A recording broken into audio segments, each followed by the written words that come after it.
கண்ணம்மாவும் இவன் கற்பனையில் நடம் புரிந்தவை. ஈன்ற பொழுதினில் பெரிதுவக்கும் தன் மகனைச் சான்றோன் என கேட்டதாய் என்றார் திருவள்ளுவர். இதையே பாரதி மெச்சி உனை ஊரார் புகழ்ந்தால் என் மேனி சிலிர்க்குதடி என்று அழகுறப் பாடினான். தொடர்வது மகாகவி பாரதி இயற்றிய சின்னஞ்சிறு கிளியே ராகமாலிகை தாளமாதி. சின்னஞ்சிறு கிளியே கண்ணம்மா செல்வ களஞ்சியமே,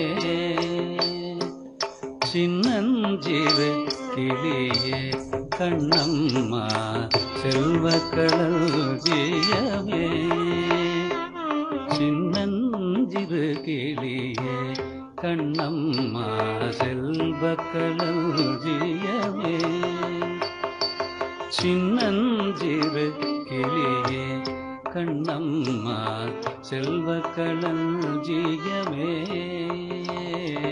சின்னஞ்சிறு கிளியே கண்ணம்மா செல்வ களஞ்சியமே, சின்னஞ்சிறு கிளியே கண்ணம்மா செல்வ களஞ்சியமே.